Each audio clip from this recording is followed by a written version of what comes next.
आओ सुनाऊं कहानी। लाइक शेयर सब्सक्राइब कमेंट करना ना भूलें। आप देख रहे हैं तेरा इश्क मेरा जुनून अंतिम भाग शुरू करने से पहले ये चंद लाइंस हमारे उन प्यारे से दोस्तों के लिए जो हमेशा हमारे काम को सराहते हैं। समीक्षाएं जब देखते हैं आपकी तो चेहरे पर एक लंबी सी मुस्कान थिरक जाती है। देखा नहीं है कभी आपको, मगर एक प्यारी सी तस्वीर नज़रों के सामने उभर आती है। कहने को तो कोई रिश्ता नहीं है हमारे और आपके बीच, लेकिन कुछ तो बात है जो हमें आपका दीवाना बना जाती है। दिल करता है चलता रहे ऐसे ही ये दोस्ती का सफ़र, ना कोई जान पहचान हो फिर भी इस दोस्ती की डोर से बंधे रहें सारी उम्र। रिकैप। तविशी के फ़ोन के बीप वीर ने फ़ोटो भेजी थी जिसमें धनुष मीटिंग रूम में बैठा था। उसके सामने एक लड़की और उसकी ही हम उम्र एक लड़का भी बैठा हुआ था। तविशी की सांस में सांस आई। वो बहुत डर गई थी कहीं धनुष किसी मुसीबत में तो नहीं, मगर अब जाकर उसे राहत मिली थी। अगली सुबह तविशी सोकर उठी तो उसने पास के किसी के होने का एहसास हुआ। उसने अपने बगल में देखा तो धनुष सोया हुआ था। अब आगे उसे देखते ही तविशी के जहन में एकदम से उभर आया कि कैसे उसे 2 दिन के लिए छोड़कर गया था। वो उठकर नहाने चली गई और तैयार होकर धनुष को सोते हुए देखकर बाहर निकल गई। किचन में आकर बोली, बुआ ये कब आए? रात के 3 बजे। क्या 3 बजे? मगर ऐसा क्या काम था कि सुबह होने का इंतज़ार भी नहीं किया और सीधे रात के 3 बजे यहाँ आ गए? तविशी सोचने लगी तो बुआ ने पूछा, क्या हुआ बेटा, कहाँ खो गई? बुआ आप उनके लिए चाय नाश्ता लेकर जाइए, मुझे कुछ काम है, मैं बाहर गार्डन में हूँ। कहते हुए नाश्ते की प्लेट बुआ के हाथ में थामकर बाहर निकल गई। जब धनुष की नींद खुली तो तविशी वहाँ नहीं थी। वो उठकर नहाने चला गया और तैयार होने लगा। तभी बुआ को नाश्ते की प्लेट लाते देखकर उसकी भौहें सिकुड़ गई। ये फिर नाराज़ हो गई। साहब एक बात कहें, आपको इजाज़त की ज़रूरत है क्या बुआ? धनुष ने अपने बाल सुखाते हुए कहा। 2 दिन से आप नहीं थे तो बिटिया बहुत उदास थी। अब तो वो पहले जैसी रहती भी नहीं, हमेशा खोई खोई सी रहती है। कोई बात है तो आपस में सुलह कर लीजिए, उसकी खामोशी अच्छी नहीं लगती, बुआ ने कहा और बाहर निकल गई। धनुष ने अपने बाल सुखाना बंद किए और बाहर निकल आया। एक सर्वेंट ने उससे पूछा तो उसने बताया कि तविशी गार्डन में है। उसके कदम गार्डन की ओर बढ़ गए। वो गार्डन एरिया में आया तो वहाँ कोई नहीं था सिवाय माली के। उसकी नज़र तविशी को ढूंढने लगी। तभी उसका फ़ोन बजने लगा। उसके फ़ोन उठाया और इधर उधर देखने लगा। गार्डन के पीछे बड़े बड़े पेड़ों से मिलकर बने एक झूले पर तविशी बैठी हुई थी।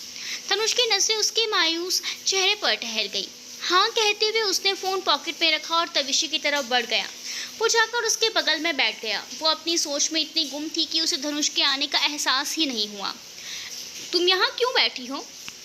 तविशी ने कोई जवाब नहीं दिया और उठकर जाने लगी तो धनुष ने उसकी कलाई पकड़ ली।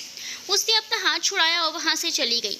धनुष लंबी डिग से उसके पास आया और इस बार उसे पीछे से अपनी बाहों में भर लिया। सॉरी, उसने धीरे से कहा। वो अब भी कोई रिएक्ट नहीं कर रही थी। 2 दिन से वो कितनी परेशान थी ये सिर्फ वही जानती है। धनुष ने उसे अपनी तरफ घुमाया और उसके चेहरे को थाम कर कहा, नाराज़ हो तो अपना गुस्सा निकाल लो मुझ पर ऐसे खामोश मत रहो। आज के बाद ऐसे कभी नहीं करूँगा। जहाँ जाऊँगा तुम्हें बता कर जाऊँगा। तुम्हारे कॉल और मैसेज का जवाब भी दूँगा। प्लीज़ विशी, आई एम सो सॉरी बीवी, माफ़ कर दो ना। धनुष ने अब अपना कान पकड़ लिया जो कि अपने आप में अजूबा था। धनुष वो भी ऐसे? नो वे, कहीं वो सपना तो नहीं देख रही? खैर उसने अपना सर झटका और उसे इग्नोर करती हुई वापस आगे बढ़ गई। अगले दिन तविशी अब भी धनुष से बात नहीं कर रही थी, पर धनुष उसे मनाने का हर संभव प्रयास कर रहा था। आगे कुछ घंटों की मेहनत के बाद धनुष ने उसे मना ही लिया, पर फिर भी वो थोड़ी सी अपसेट थी। आज दोनों का यूनिवर्सिटी भी जाना था, इसीलिए तविशी ने ज़्यादा बहस नहीं की और तैयार होकर उसके साथ यूनिवर्सिटी के लिए निकल गई। तविशी और धनुष दोनों यूनिवर्सिटी पहुँचे तो उन दोनों को साथ देखकर सबकी आंखें बड़ी हो गई। वहीं जितने भी स्टूडेंट्स थे सबकी आंखें बस उन दोनों पर टिकी थी। तविशी का रूप पहले से काफ़ी बदला हुआ था। कहाँ वो छोटे से स्कर्ट और टॉप पहनने वाली लड़की जिसे श्रृंगार के नाम से ही चिढ़ होती थी, वो आज एकदम भारतीय नारी लग रही थी। पूरी तरह नहीं, लेकिन उसने डेनिम जीन्स के साथ ग्रीन कलर की कुर्ती पहनी हुई थी। हाथों में लाल चूड़ियाँ और माथे पर छोटी सी लाल बिंदी, और सबसे ज़्यादा वो ध्यान खींच रहा था वो था उसके बीच मांग में भरा लाल सिंदूर और गले में चमकता धनुष के नाम का मंगलसूत्र, जो साफ ये बयां कर रहा था कि उसकी शादी हो चुकी है। तविशी को एक शरारत सूझी। वो आगे चलते हुए थोड़ा लड़खड़ा गई, जिसे धनुष ने तुरंत संभाल लिया। तनुष उसका हाथ पकड़कर चलने लगा। वो बिना किसी पर ध्यान दिए तविशी को अपने कैबिन में ले आया और उसे कुर्सी पर बिठाकर कहा, मैं डीन के ऑफिस से होकर आता हूँ, तुम यहीं बैठो, ठीक है, जल्दी आना। तनुष ने प्यार से उसके गाल को सहलाया तो तविशी उसके सीने से लगते हुए बोली, आई लव यू। तनुष ने अपनी पकड़ उस पर मजबूत की और उसके माथे को चूम कर बोला, I love you too my life, अब जाओ। कहते हुए वो धनुष को धकेलने लगी तो धनुष मुस्कुराते हुए बाहर निकल गया। आधे घंटे बाद धनुष डीन के ऑफिस से बाहर आया और अपने कैबिन की तरफ बढ़ गया। विशी, विशी, उसने तविशी को वहां ना देखकर आवाज लगाई, लेकिन तविशी का कोई जवाब नहीं आया। देखो विशी, अभी मैं मजाक के मूड में बिल्कुल भी नहीं हूँ, परेशान मत करो। उसने बाथरूम चेक किया लेकिन विशी वहाँ भी नहीं थी। उसने फ़ोन किया तो उधर से मीनाक्षी बुआ की आवाज़ें आई, साहब बिटिया फ़ोन यहीं भूल गई है। वो गुस्से में बाहर निकल आया, ये सोचकर शायद वो बाहर घूम रही हो। उसने सब जगह देख लिया, यहाँ तक कि हर एक क्लास में देख लिया, लेकिन तविशी का कोई अता पता नहीं था। अब उसका गुस्सा बेचैनी में बदलते लगा था। वो हड़बड़ाया हुआ अपने कैबिन में फिर से आया। तभी उसकी नज़र वहाँ गई जहाँ थोड़ी देर पहले तविशी को बैठ खा कर गया था। वहाँ पर कुछ चूड़ियाँ टूटी हुई थी। वो उन टुकड़ों को हाथ में लेकर देखने लगा। हाँ, यही तो वो चूड़ियाँ थी जो आज विशी ने पहनी हुई थी। वो भागते हुए गेट के पास जाकर गार्ड से पूछने लगा, लेकिन किसी को कुछ नहीं पता था। वो गुस्से से उनके ऊपर बिफर पड़ा। पास खड़े सब स्टूडेंट्स उन्हें ऐसे देखकर डर गए। तभी एक लड़की ने डरते हुए कहा, सर। धनुष गार्ड को छोड़कर उस लड़की की तरफ आया तो लड़की डर से एकदम पीछे होकर बोली, सीसीटीवी। तनुष ने सुना तो डीन के ऑफिस पहुंचा। वहां जाकर पता चला कि रात से सीसीटीवी खराब है। तनुष का गुस्सा अब उबाल मारने लगा था। उसने गुस्से से डीन की कॉलर को पकड़कर दांत किटकिटाते हुए कहा, इतने गैर जिम्मेदार कैसे हो सकता है कोई? अगर कल रात खराब हो गई थी तो सुबह क्या कर रही थी? बनवाना चाहिए था ना। डीन खुद को छुड़ाने लगे पर धनुष पर जैसे महादेव का रौद्र रूप सवार था। प्रोफेसर सूर्यवंशी, आप अपनी लिमिट क्रॉस कर रहे हैं, छोड़िए मुझे, ये क्या बदतमीजी है। वहां मौजूद प्रोफेसर ने आकर दोनों को अलग किया तो धनुष ने एक झटके से उन्हें धकेल दिया और उंगली दिखाते हुए बेहद गुस्से से कहा, बात सिर्फ मेरी विषय की नहीं है, बाकी स्टूडेंट्स की भी है। अपनी विषय को तो मैं ढूंढ ही लूंगा। कहते हुए वो अपने कैबिन में चला आया। उसे याद आया जब वो पहली बार इस यूनिवर्सिटी में आया था तब उसके कैबिन में चोरी हो गई थी, इसीलिए उसने खुद से एक सीसीटीवी कैमरा फिट किया था बिना किसी को पता चले। उसने जल्दी से अपना लैपटॉप ऑन किया और फुटेज चेक करने लगा। तब इसी कुर्सी पर बैठे कोई किताब देख रही थी। तभी एक पियोन आया और जूस का ग्लास रखकर बाहर चला गया। तविशी को लगा उसे धनुष ने भेजा होगा, इसीलिए वो कुछ नहीं बोली। वो पूरे कैबिन को घूम घूम कर देखने लगी। वो एक जगह ठहर गई जहां धनुष की फोटो लगी हुई थी। वो फोटो फ्रेम लेकर वापस कुर्सी पर बैठ गई और प्यार से फोटो को देखते हुए धनुष की शिकायतें करने लगी। फिर उसकी फोटो को चूमकर अपने सीने से लगा लिया। उसके चेहरे पर दुनिया जहाँ की खुशियाँ दिखाई दे रही थी। उसने फोटो को सामने टेबल पर जैसे ही रखा उसकी नजर जूस के ग्लास पर पड़ी। वो जूस उठाकर पूरा पी गई। कितना अच्छा टेस्ट है इसका, कहते हुए वो जैसे ही खड़ी हुई उसका सर घूमने लगा। उसने एक हाथ से अपना सर पकड़ लिया और दूसरे से कुर्सी। तभी पीछे से एक साया आया और उसने तविशी के मुंह पर रुमाल रख दिया। तविशी छटपटाने लगी। इस वजह से उसकी चूड़ियां टूट गई और वो वहीं बेहोश हो गई। वो साया उसे उठाकर पीछे की खिड़की से बाहर ले गया। उसका पूरा शरीर काले कपड़ों से ढका हुआ था। उसके सर पर कैप और मास्क लगा हुआ था, जिससे ऊपर उसने ब्लैक हुडी भी डाली हुई थी, इसलिए उसे पहचान पाना मुश्किल था। धनुष ने देखा तो उसकी सांसें थम सी गई। उसकी आंखों के सामने कोई उसकी जान को ले जा रहा था और वो वहां बैठा था। उसकी आंखों में नमी उभर आई, जिसे साफ करते हुए उसने अपना फोन निकाल लिया। धनुष के बॉडीगार्ड्स पूरे शहर में फैल चुके थे। धनुष ने और भी गार्ड्स हायर कर लिए थे और अब सब जगह चेकिंग शुरू करवा दी गई थी।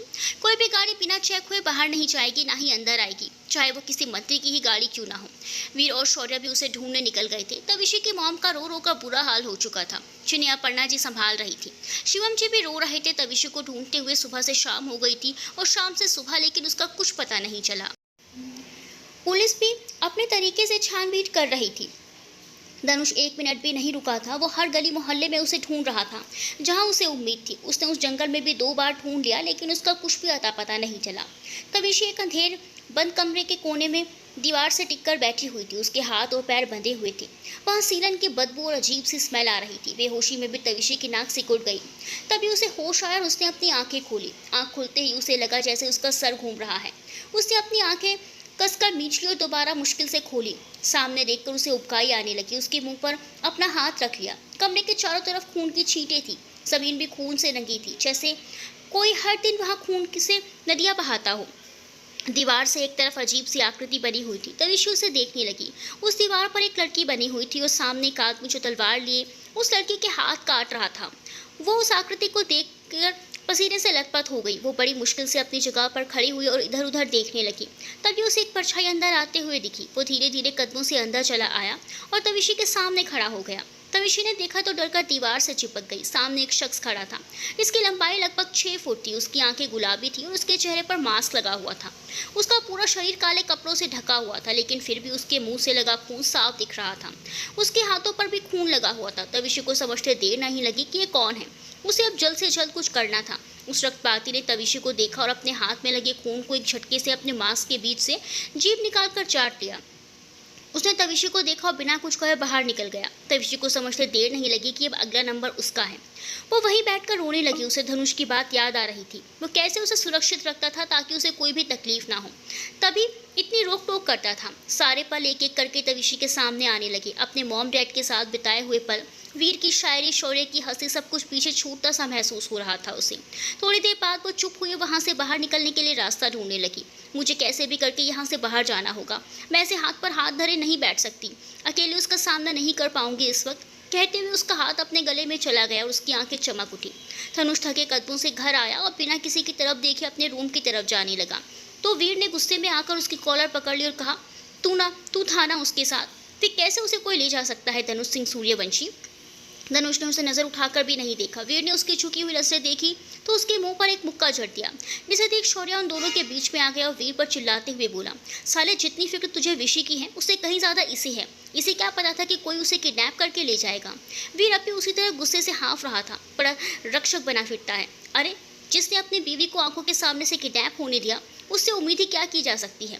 धनुष ने दांत किटकिटाते हुए गुस्से से एक मुक्का वीर को झड़ते हुए कहा, मेरी बीवी को मैं ढूंढ लूंगा, तुम जैसे लोगों की मुझे जरूरत नहीं है। कहते हुए अपने कमरे की तरफ चला गया। कोई ढूंढे या नहीं ढूंढे आंटी, मैं जरूर हमारे विषय को वापस सही सलामत लेकर आऊंगा। कहते हुए वीर बाहर निकल गया। उसके पीछे शौर्य भी चला गया। उसके 1 मिनट बाद ही धनुष अपने कमरे से भागते हुए आया और घर वालों से पूछने लगा, दोनों कहाँ हैं। शिवम जी ने बाहर की तरफ इशारा किया तो धनुष ने उससे कुछ बात की और बुआ से कुछ कहकर शिवम जी के साथ बाहर निकल गया। तविशी धीरे धीरे उस बंद कमरे से बाहर निकलने के लिए सोच रही थी। तभी उसे कुछ अजीब आवाज़ सुनाई दी और वो उस लोहे से बने गेट के पास धीरे धीरे सरकते हुए आई। उसने बाहर झांकने की कोशिश की, लेकिन उसे कुछ दिखाई नहीं दिया। तभी उससे अपनी तरफ एक परछाई आते हुए दिखाई दी। वो धीरे धीरे अपनी जगह से वापस चली गई और जैसे पहले बैठी थी वैसे ही बैठ गई। ये पाती था जो तविशी के पास ही आ रहा था। उसके हाथ में एक थाली थी जिसने उसे तविशी के सामने नीचे ज़मीन पर रखकर उसकी तरफ सरका दी। वो उस कमरे में मौजूद खून की बदबू को बर्दाश्त नहीं कर पा रही थी।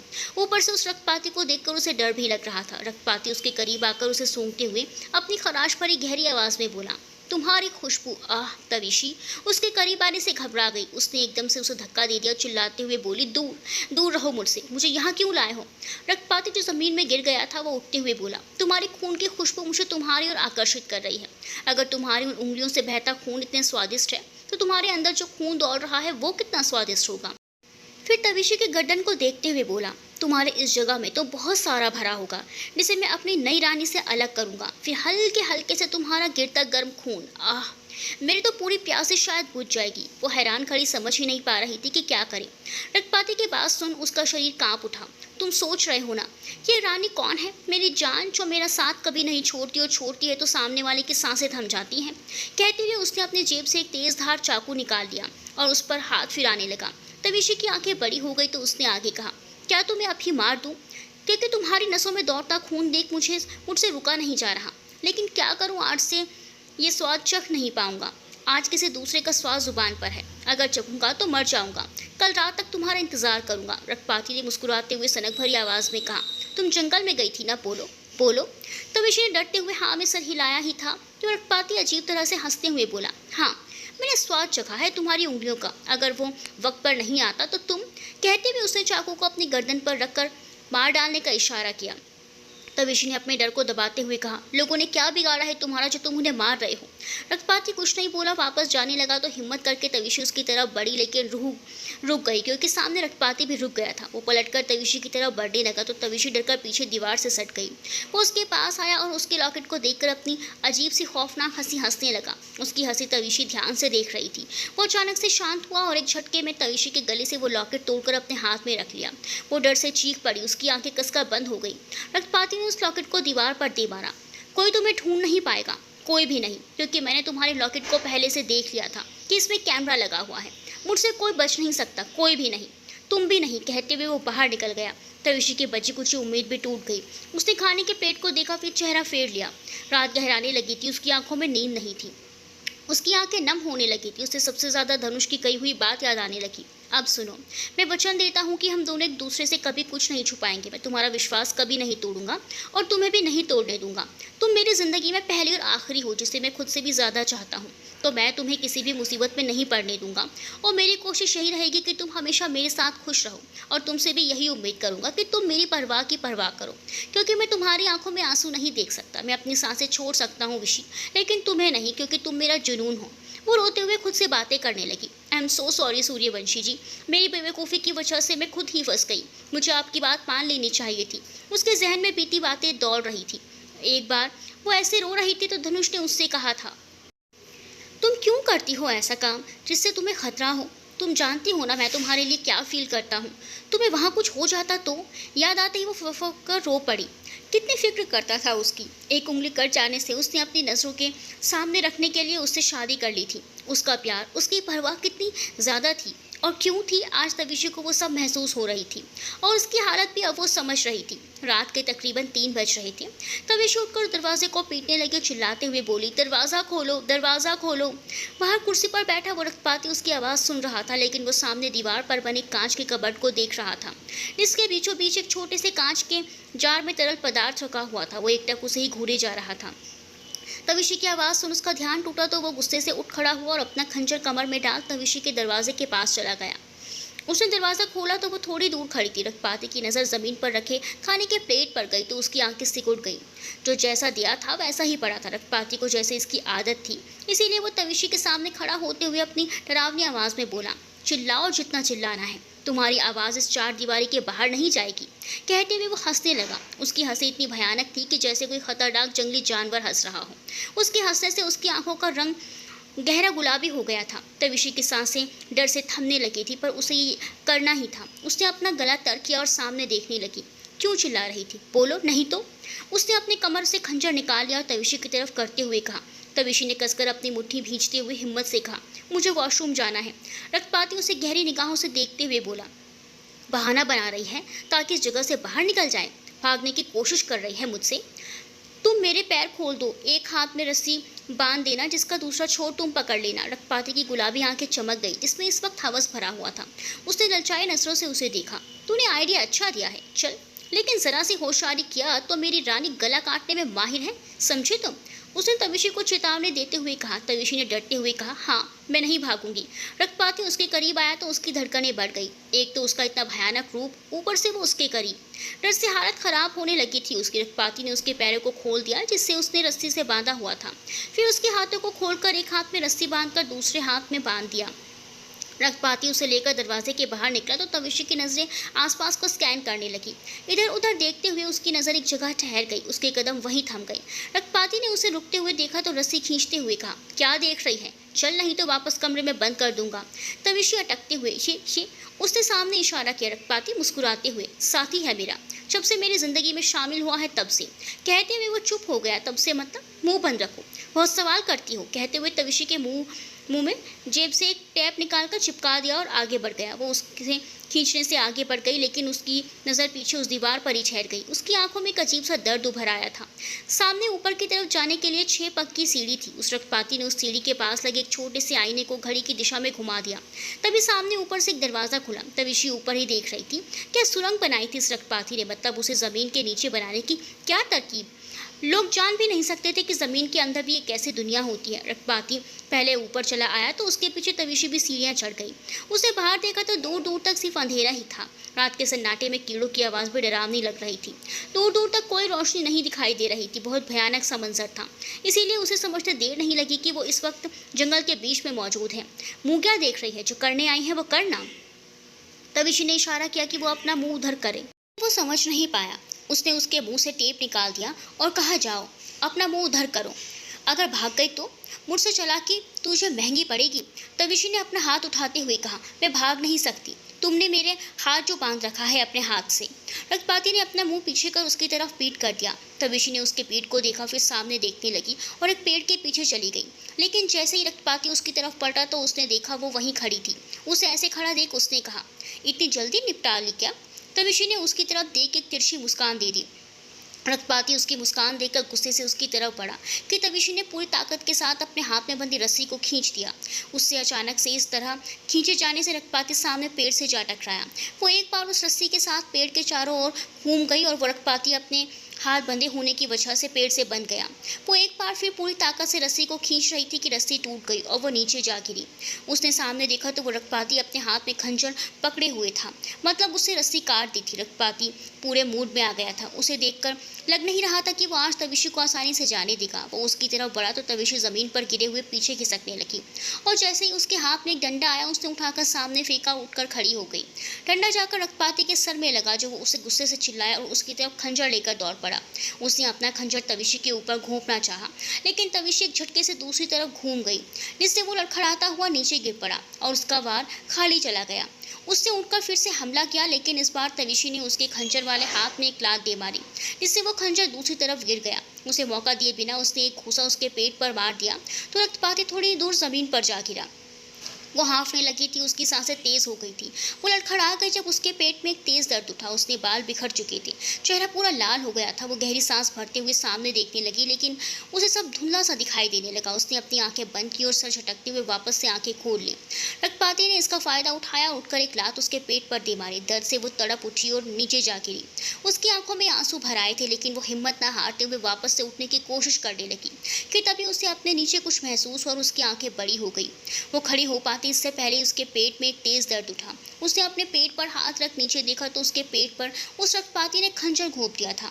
इसकी वजह से उसका पूरा शरीर झंझना उठा और वो लड़खड़ा गई। रक्तपाती ने उसे बालों से पकड़ा और उसका सर पेट पर दे मारा।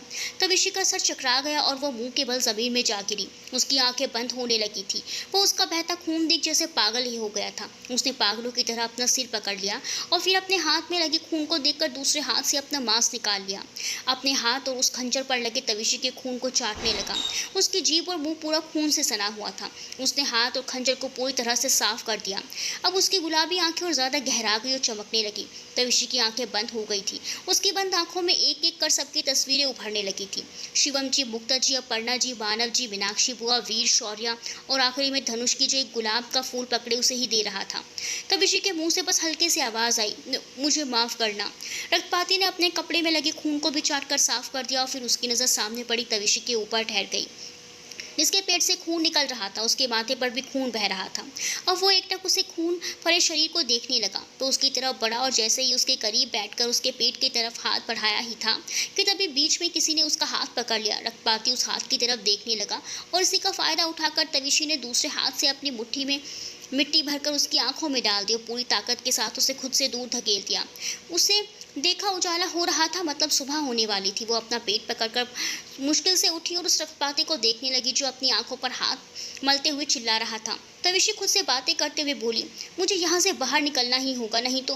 कहते हुए एक और दौड़ने लगी, लेकिन 10 कदम ही आगे गई थी कि वो रुक गई और खुद से फिर बड़बड़ाई, मैं जिंदा भी रहूंगी तो मुझे ये गिल्ट हर रोज मारेगा, मुझे ये करना ही होगा। कहते हुए उसने पीछे पलट कर देखा तो उसकी आंखें बड़ी हो गई और इसी के साथ उसकी चीख पूरे जंगल में गूंज उठी। हाईवे रोड पर धनुष अपनी गाड़ी को तेज रफ्तार से भगा रहा था। उसके साथ वीर और शौर्या भी थे। उसने अपने मोबाइल में कुछ देखा और गाड़ी राइट साइड में मोड़ दी। वीर गुस्से से बोला, हाईवे है, ध्यान से चला, खुद तो मरेगा, हम सबको भी जाने का प्लान है क्या? धनुष गहरी आवाज में बोला, तुम चुपचाप बैठो नहीं तो यहीं छोड़कर चला जाऊंगा। शौर्य ने झल्लाते हुए कहा, अरे यार पहले तुम दोनों अपनी ये बकवास बंद करो। सूर्यवंशी साहब, आप गाड़ी चलाने में फोकस करो। वीर तुम चुप बैठे रहो, नहीं तो मैं खुद तुम्हें यहाँ से बाहर फेंक दूंगा। तभी से वीर सड़क पर दाएं पैर को सीधे रखे और बाएं पैर को मोड़कर अपने घुटने पर हाथ टिकाए बैठी थी। उसके बाद बिखरे हुए थे और पेट से खून की धार बह रही थी। उसका चेहरा भावहीन था, लेकिन इस वक्त वो किसी घायल शेर की तरह लग रही थी। वो जहाँ भी बैठी थी वहां से लेकर सड़क के किनारे तक पूरा खून बह रहा था। उसने कमर पर एक जैकेट बांधा हुआ था और फुल स्लीव टी शर्ट के साथ शॉर्ट जीन्स पहना हुआ था। उसके बगल में एक तेज धारदार हथियार रखा हुआ था। तभी वहां एक गाड़ी आकर रुकी। उसमें से धनुष, वीर और शौर्या बाहर निकल आए। वीर और शौर्या गाड़ी के पास ही खड़े रहे और धनुष तविशी के सामने जाकर खड़ा हो गया। विशी, तुम ठीक तो हो ना? तुम्हें पता है मैंने तुम्हें कहाँ कहाँ नहीं ढूंढा। मैं कितना परेशान हो गया था, एक पल को तो डर ही गया था जैसे मैंने तुम्हें खो दिया।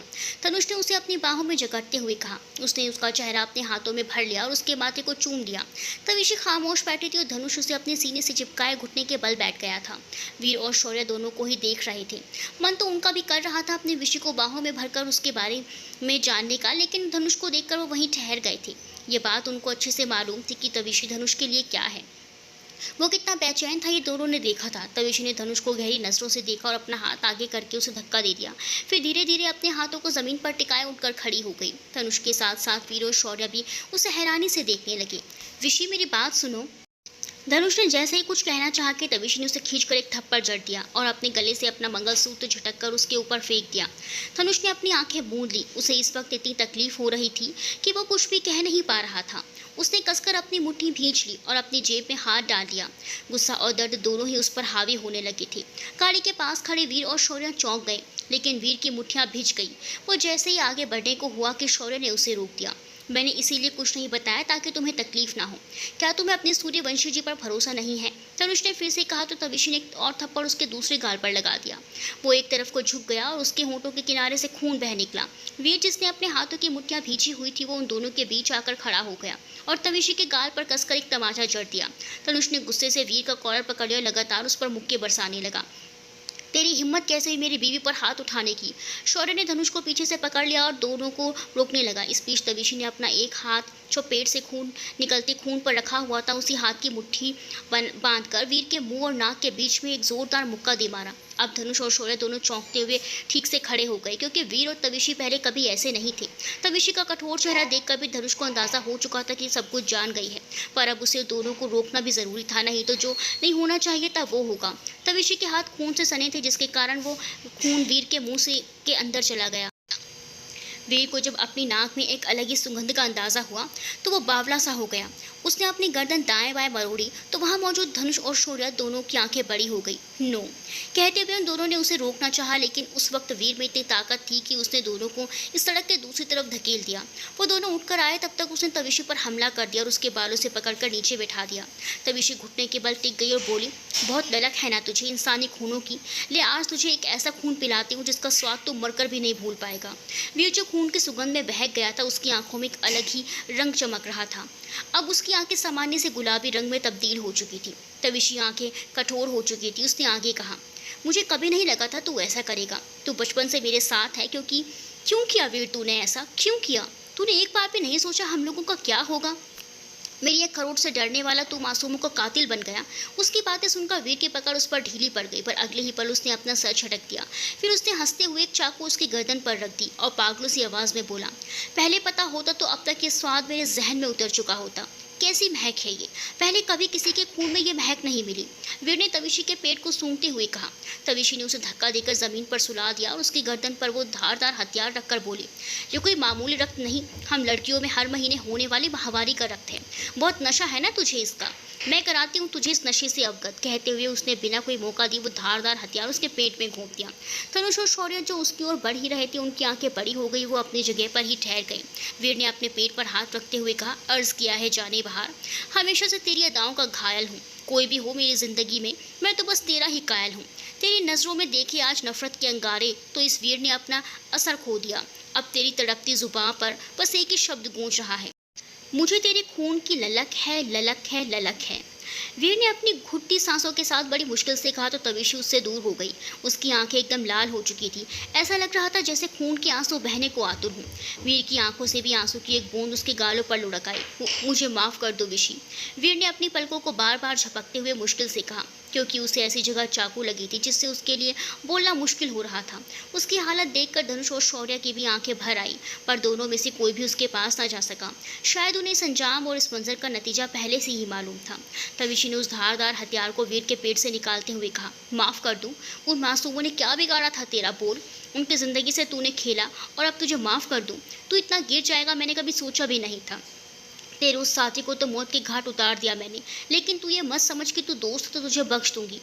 उसकी आंखें गहरी लाल हो चुकी थी, ऐसा लग रहा था जैसे वो खून के आंसू रो रही हो। उसकी बात सुनकर वीर मुस्कुरा उठा और उसने लड़खड़ाती जुबान में कहना शुरू किया, एक दिन जब मैं तुझसे मिलने घर आया था तो मेरी तबीयत खराब हो रही थी। तुम उस वक्त घर पर नहीं थी। मुझे अचानक से उल्टियाँ शुरू हो गई तो अंकल ने मुझे कुछ दवाइयाँ दी।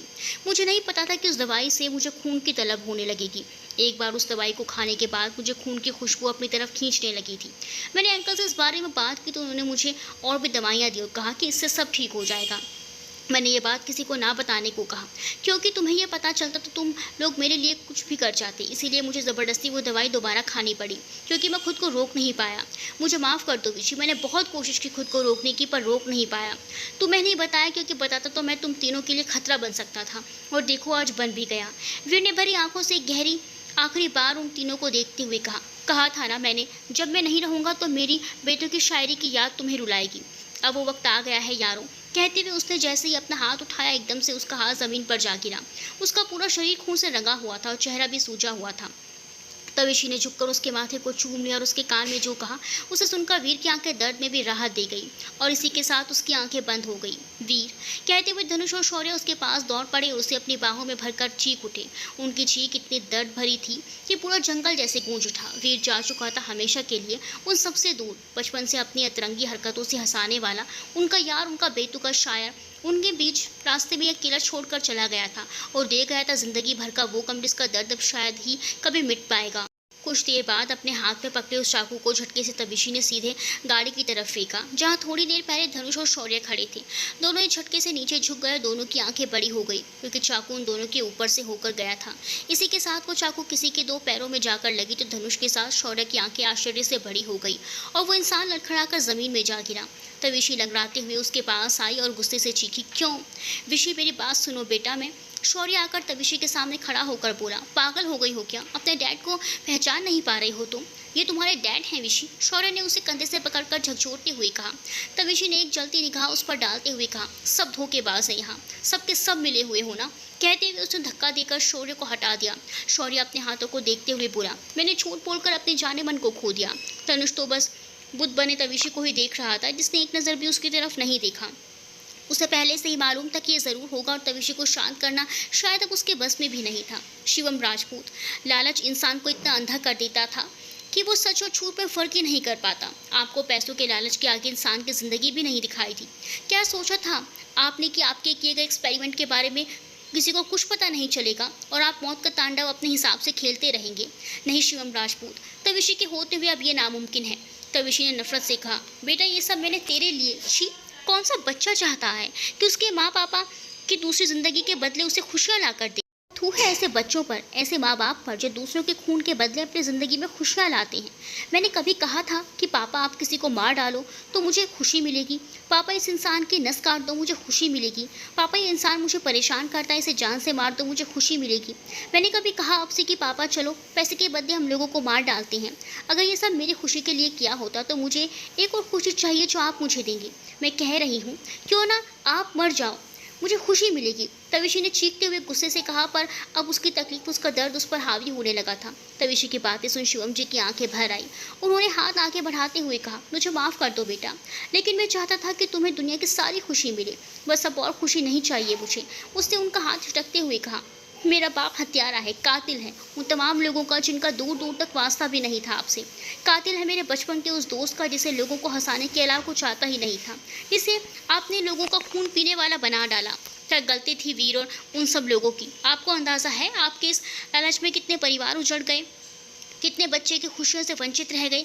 अपनी खूनी ज़ुबान से मुझे बेटा कहा तो मैं आपकी ज़ुबान भी नहीं बख्शूंगी। तविशी की गुस्से से भरी आवाज़ और आंखों की कठोरता देखकर वो चुप हो गए। शिवम जी ने अब अपने हाथ जोड़ते हुए कहा, मेरे मन में लालच घर कर गया था, इसीलिए मैंने अपने एक्सपेरिमेंट में एक ऐसी लिक्विड बनाई जो लोगों को खून पीने की ललक पैदा करती है। लिक्विड किसी को पिला नहीं सकता था, इसीलिए उसे टैबलेट में बदल दिया मैंने। अब मुझे एक्सपेरिमेंट के लिए ह्यूमन बॉडी चाहिए थी। मैं इसे वीर पर बिल्कुल भी प्रयोग नहीं करना चाहता था, लेकिन मेरे पास कोई और रास्ता भी नहीं था। मैंने पहले जिस लड़के पर इस दवाई का इस्तेमाल किया था वो भाग गया, पर दवाई का प्रभाव उस पर हो चुका था, इसीलिए मैंने इसे वीर पर इस्तेमाल करना शुरू कर दिया। रक्तपाती जिन लोगों का खून पीकर उसे मौत देता था, उनकी बॉडी पार्ट्स में विदेश में सप्लाई करता था और उसी से मुझे बहुत बड़ी रकम मिलने वाली थी। इसीलिए मेरा लालच और बढ़ता गया, जिससे मैंने ये किया। और मेरे और भी साथी थे जिन्हें धनुष ने पहले ही पकड़ लिया था। कुछ देर में वहां पुलिस की गाड़ी के साथ मुक्ता जी, बानव जी और अपर्णा जी भी आ गई, जहां वीर की हालत देखकर उनका कलेजा मुंह को आ गया और उनकी आंखें बरसने लगी। इंस्पेक्टर ने शिवम जी के हाथों पर हथकड़ी पहनाते हुए कहा, थैंक यू मिस्टर विशी, आपकी वजह से शहर में हो रहे मर्डर की जानकारी मिली। और उस कातिल की भी कहते हुए उसने शिवम जी को और वीर पर की पड़ी लाश को उठाया और लेकर चले गए। जाते जाते उन्होंने धनुष को सैल्यूट किया और थैंक यू सर, आपने शहर में हो रहे मर्डर केस को सुलझा दिया, कहते हुए चले गए। वीर की लाश को देखकर उसके मॉम डैड चीख कर रो पड़े। आखिर अपने जवान बेटे की लाश देखकर किसे दुख नहीं होगा। शौर्य ने उन्हें थाम लिया और शांत करवाने लगा, पर उसकी आंखें भी भरी हुई थी। उसकी तड़प और दर्द देखकर तविशी का शरीर सुन पड़ गया था, पर अब वो कर भी क्या सकती थी। वो आखिरी बार जाते हुए वीर की बॉडी को देखते हुए बोली, कहे अंगार ते हो अंगार, मैं मिलन तुझसे लेवंगी जन्म हजार, तू रूठिया है जो मेरा यारा, मेरी बेबसी ने मुझे आज इस कदर है मारा, मैं रो भी लावंगी दिख तेनू दुखन हजार, तू लौट भी आ मेरे यार। मुक्ता जी रोते हुए तविशी के पास आई और उसे अपने सीने से लगा लिया। तविशी पत्थर से बनी हुई अपनी माँ को लेकर वहां से चली गई। उनके साथ पाना जी और अपर्णा जी भी चली गई। शौर्य धनुष के पास आकर नम आंखों से बोला, सूर्यवंशी रोक लो उसे, वो जा रही है, तुम ऐसे बुत बने क्यों हो, रोको उसे, नहीं तो वो कभी लौट कर नहीं आएगी। धनुष की आंखों में ठहरे आंसू बह निकले। वो कांपते हुए होंठों से बोला, वो नहीं रुकेगी, हमें उसे सच नहीं छुपाना चाहिए था शौर्या। आज मैंने अपनी जान, अपने जुनून, अपनी जिंदगी को खो दिया, तुम जानते हो ना उसे। अब मेरे पास उसके लिए शब्द कम पड़ रहे हैं जिसे कहकर मैं उसे मना सकूं। शौर्य उसके गले से लिपट गया, उसे संभालने लगा। उसके आंसू भी बहने लगे थे। एक तरफ उसका दोस्त वीर इस दुनिया को अलविदा कह गया था, तो दूसरे की जिंदगी तबाह हो गई, और तीसरी जिसमें तीनों लड़कों की जान बसती थी, वो पत्थर की मूर्त बन चुकी थी, जिसे ना कुछ सुनाई दे रहा था, ना ही कुछ समझ में आ रहा था। 3 दिन बाद तविशी के जख्मों का ट्रीटमेंट चल रहा था, जिससे उसके जख्म भरने लगे थे, लेकिन उसके दिल में लगे जख्मों की दवाई दुनिया के बड़े से बड़े डॉक्टर के पास नहीं थी। तनुष कई बार उससे बात करने आ चुका था, पर उसने उसकी बात एक बार भी नहीं सुनी। अब यही उसकी सजा है, ये कहते हुए उसने अपना रिश्ता ही तोड़ दिया था। शौर्य ने भी बात करने की कोशिश की, पर वो किसी की सुनने के मूड में नहीं थी। वो अपने कमरे में बैठी खिड़की के बाहर देख रही थी। उसके पास आज का अखबार रखा हुआ था, जिसके पहले पेज में लिखा था, शहर में हो रहे मर्डर का पर्दाफाश, रक्तपाती का हुआ सर्वनाश। शिवम राजपूत ने गलत तरीके से एक्सपेरिमेंट करने के लिए 2 रक्तपाती बनाए थे। आज उनका खुलासा हुआ, और यह खुलासा उनकी बेटी और प्रोफेसर धनुष सिंह सूर्यवंशी की पत्नी तविशी सिंह सूर्यवंशी ने की है।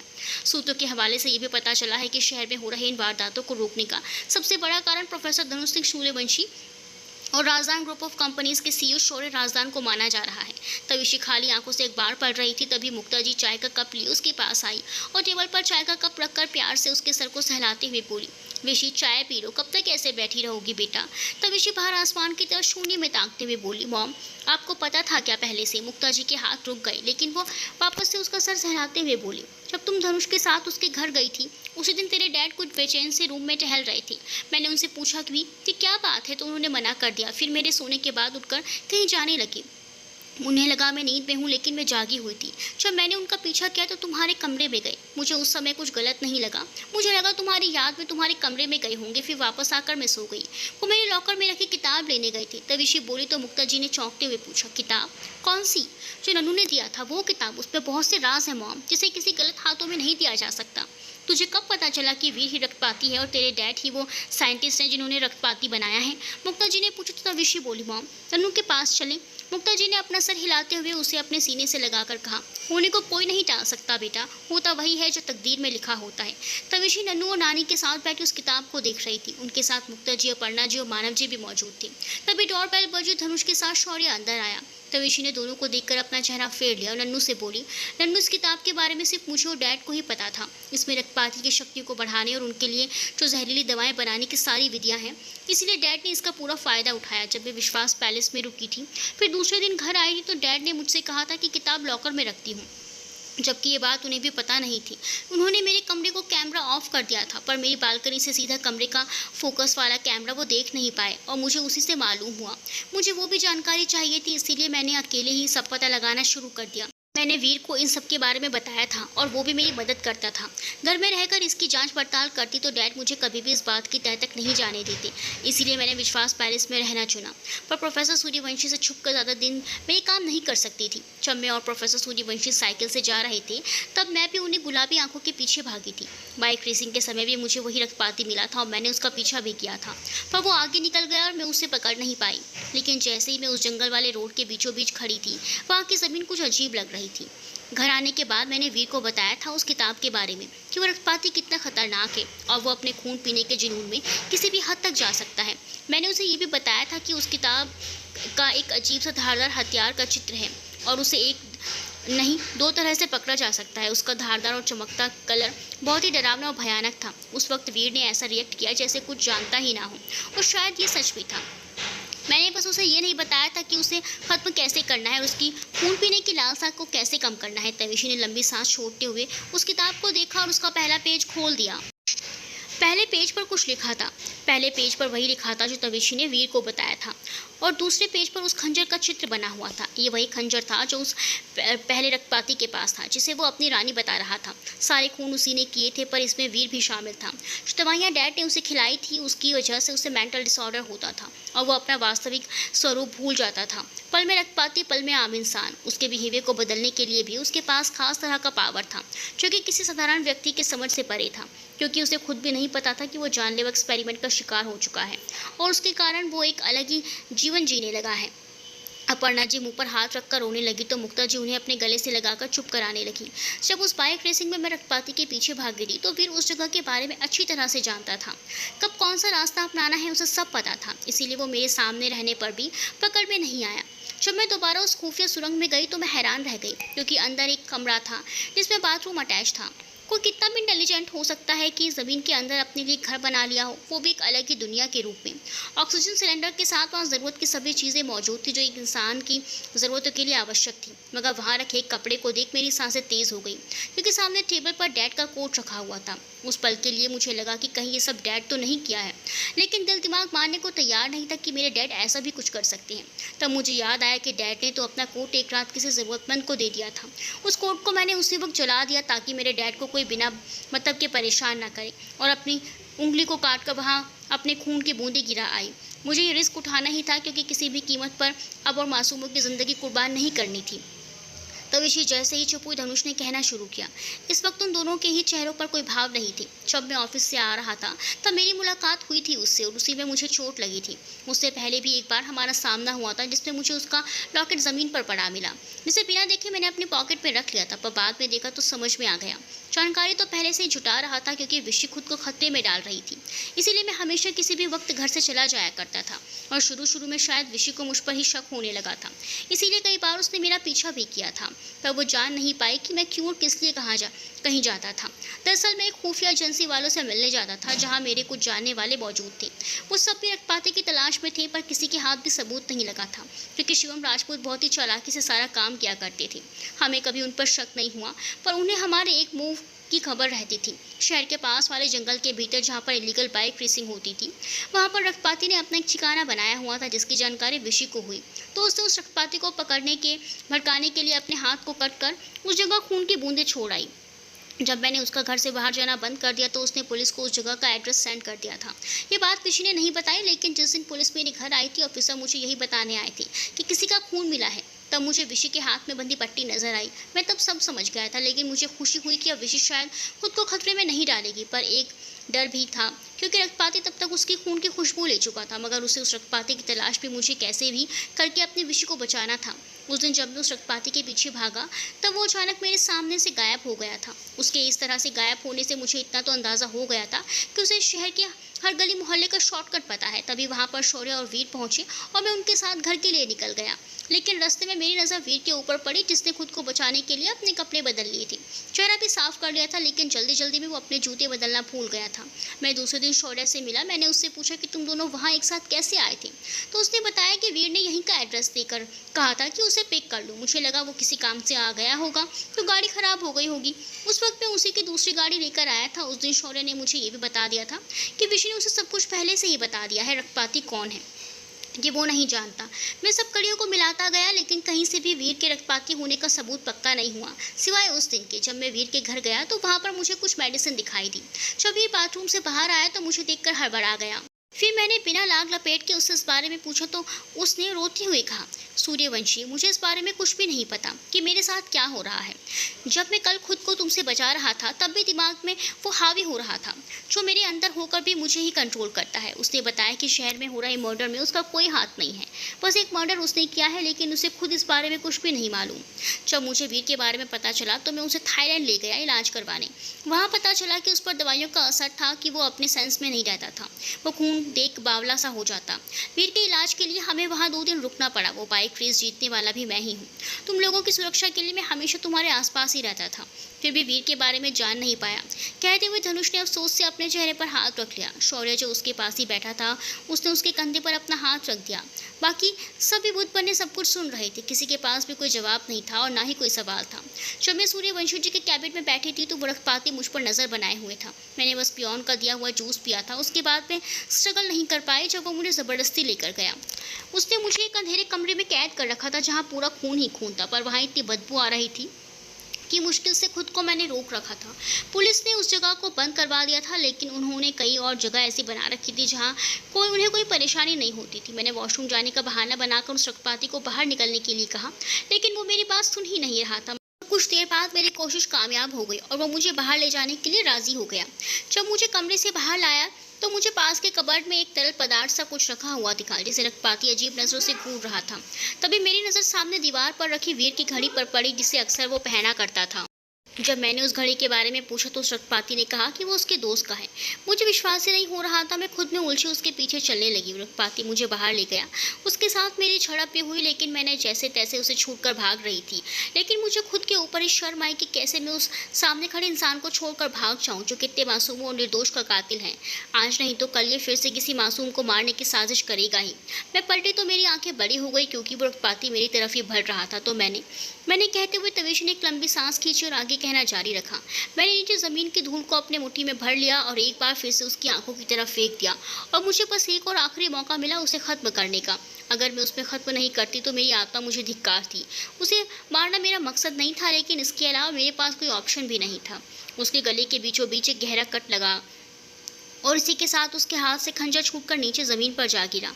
मुझे उस इंसान का नाम जानना था जो कि सारी फसाद का जड़ था। मैं उसके पास बैठ गई और पूछने लगी, तुम ठीक हो जाओगे, चलो मेरे साथ। मेरी बात सुनकर उस लड़के के चेहरे पर एक सुकून भरी राहत उभर आई।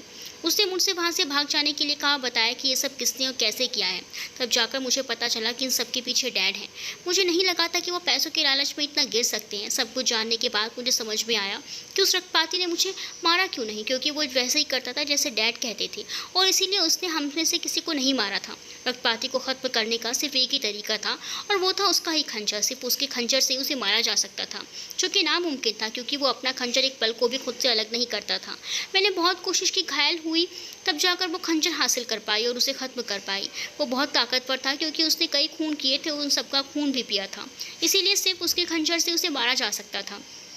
जब उस लड़के ने मुझे भगाने को कहा तभी वीर मेरे पीछे आ खड़ा हुआ। उस पर इस वक्त खून का नशा हावी हो चुका था, इसीलिए उसने पीछे से मेरे सर पर वार किया और मुझे घसीटते हुए वापस उसी जगह ले जाने लगा। मैंने मुश्किल से उससे खुद को छुड़ाया और दरवाज़ा बंद कर दिया। मेरे पैर थरथरा रहे थे। मैं हाथ के बल घसीटते हुए कमरे में गई जहाँ मेरे पैरों के बीच से खून की एक धार सी बह पड़ी। मुझे उस वक्त किसी चीज़ की ज़रूरत पहले महसूस हुई। वहाँ मुझे कुछ कपड़े मिले जिसे पहनकर मैं उस तरल पदार्थ के करीब जाकर उसे देखने लगी। जब मैंने उसे उठाकर देखा तो एक अजीब सी गंध मेरे नाक में भर गई। उसे मैंने खुद से दूर किया और आसपास कुछ ढूंढने लगी। इस बीच वीर लगातार दरवाज़ा खोलने की कोशिश में जुटा हुआ था। कुछ पल बाद ही मुझे वहाँ लाइटर मिला और मैंने पूरे कमरे में आग लगा दी। तब तक दरवाज़ा भी टूट चुका था। जब वीर ने अंदर का नज़ारा देखा तो वो बावला सा हो गया। उसने दवाइयों को बचाने की कोशिश की, तब तक बहुत देर हो चुकी थी। वो उस वक्त पागलों जैसा बर्ताव कर रहा था। उसे सिर्फ उन दवाइयों की फिक्र थी। जब वो नाकामयाब रहा तो मेरा गला पकड़कर मुझे दीवार से लगा दिया। मैंने जैसे तैसे उसको दूर किया, वहाँ से भाग निकली। मेरी हालत बहुत ख़राब हो चुकी थी, इस वजह से मैं मेन रोड पर ही बैठ गई। कुछ देर बाद मुझे गाड़ी की हेडलाइट जलती हुई दिखाई दी। जब उस गाड़ी में से वीर भी इन दोनों के साथ बाहर आया तो मैं उसे देखकर हैरान रह गई, और उसके बाद जो हुआ वो तो इन दोनों के सामने था। तभी ने कहते हुए अपना सिर कुर्सी के पीछे टिका लिया तो उसकी आंखों से आंसू की बूंदें टपकने लगी। धनुष उठकर उसके पास घुटनों के बल बैठ गया, उसका हाथ पकड़ लिया, जिसे तवीशी ने पीछे खींचते हुए कहा, तुम्हारा मुझ पर कोई अधिकार नहीं है प्रोफेसर धनु सिंह सूर्यवंशी। तो अपनी हमदर्दी मुझे मत दिखाओ। उसकी बात सुनकर उस सबकी आंखें हैरानी से उन दोनों पर ही टिकी रही। तो तविशी ने आगे कहा, और हाँ, आज से तुम्हारे रास्ते अलग हैं और मेरे अलग। कहते हुए उठकर बाहर निकल गई। धनुष की आंखें नम हो चुकी थी। वो एकटक अपने हाथ को ही देख रहा था, जैसे उसने खुद को खो दिया हो। लेकिन ऐसे कैसे अपने इश्क, अपने जुनून, अपनी जान से प्यारे विषय को वो खो सकता है? नहीं, उसे अपनी ज़िंदगी से ऐसे नहीं जाने दे सकता। सोचते हुए वो बाहर तविशी के पीछे चला गया। सब जानते थे कि इसीलिए पति पत्नी के बीच की बात में उलझने की किसी ने कोशिश नहीं की। वो बाहर लॉन में खड़ी अपने आंसुओं को रोकने की नाकाम कोशिश में लगी थी। तभी धनुष ने उसे पीछे से अपनी बाहों में भर लिया और उसके गर्दन पर अपना चेहरा गड़ा लिया। तविशी से अब रहा नहीं गया और वो एकदम से पलटकर उससे लिपट गई। धनुष उसे सीने से लगाए नीचे बैठ गया और तविशी उसकी गर्दन में चेहरा छुपाए सिसकने लगी। उसकी पकड़ धनुष पर मजबूत हो चुकी थी, तो वहीं धनुष की पकड़ उस पर भी कसी हुई थी। वो लगातार अपने एक हाथ से उसके सिर को सहला रहा था कि कुछ पल बाद एक झटके से उससे दूर हो गई, समाप्त। तविशी ने वीर के कान में क्या कहा था, इसका राज सेकंड सीजन में खुलेगा। अब बाकी की बातें सेकंड सीजन में होंगी, जो कि एक दिन बाद यानी कि परसों आपके सामने पेश किया जाएगा। तब तक के लिए बाय बाय, टेक केयर दोस्तों। आशा है हमारी ये काल्पनिक कहानी आप लोगों के दिलों में अपनी जगह बना गई होगी। इस कहानी को इतना प्यार देने के लिए आप लोगों का बहुत बहुत शुक्रिया। पर साइलेंट व्यूअर्स, अब तो वायलेंट हो जाओ जी, और बताइएगा ज़रूर आपको सबसे अच्छा किरदार किसका लगा।